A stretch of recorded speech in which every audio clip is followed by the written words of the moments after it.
Hey, it's Alan Berg. Before we get into this episode, I'm starting something called Ask Me Anything. That's right. You submit your questions and they could become an entire episode or something that I answer at the end of an episode. To submit your questions, look for the red button at podcast.alanberg.com. That's right, podcast.alanberg.com. Click on the red button, submit your question, and maybe you'll hear it here on the podcast. Thanks.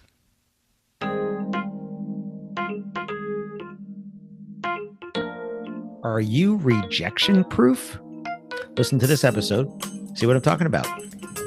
Welcome to another episode of the Wedding Business Solutions Podcast. I'm your host, Alan Berg. I'm a speaker, author, sales trainer, website reviewer, and I help businesses like yours sell more, profit more, and have more fun doing it.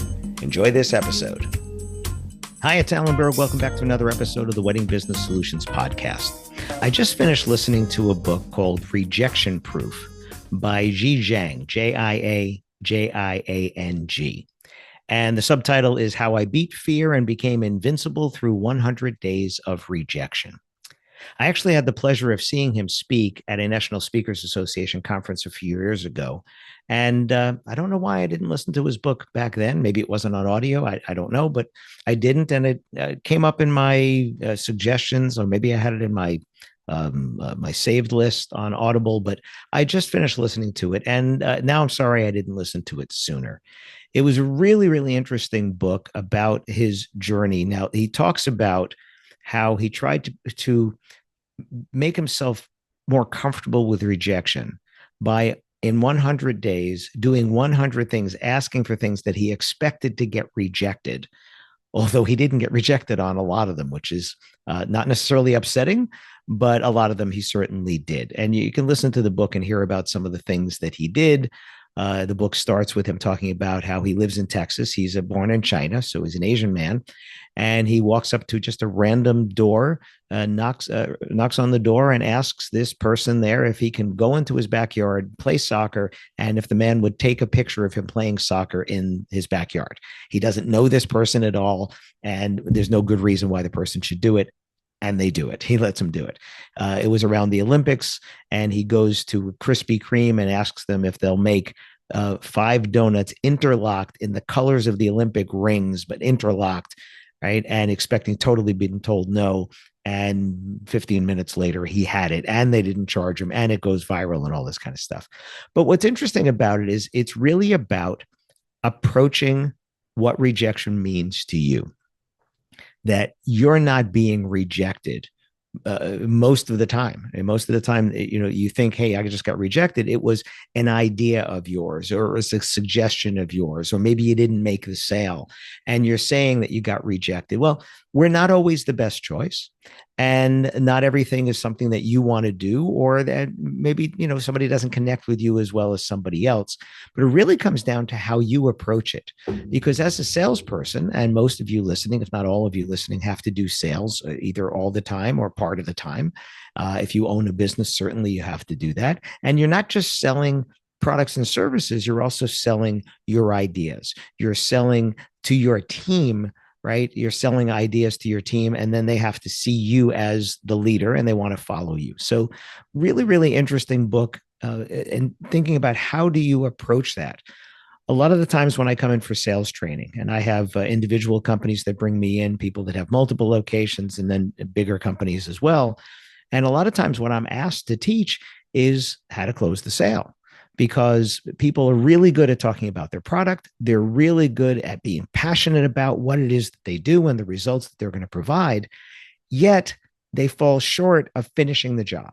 They fall short of doing that last thing, which is actually asking for the sale. And some people, it's because they're afraid of rejection, because they look at it and they take it personally and say, if I don't make this sale, they're rejecting me. No, they're not. No, they're not. And as a matter of fact, the more comfortable you are with the idea of rejection, the more sales you're actually going to make, because it's you bringing that in. It's that baggage that you're bringing in that prevents you from closing the sale much of the time, if not most of the time. There are certainly times when you're not the right fit. There are certainly times when the budget just doesn't work. There are certainly times when they connect with somebody else just differently than you. Even though they did like you, they connected with somebody else better, or there's some reason that they go with someone else instead of you. You didn't get rejected. The idea of working with you on this project, on this event, on this wedding, or whatever, they just decided that somebody else or someone else or something else was a better fit for them. If you're going to take that personally every time, just get out of sales.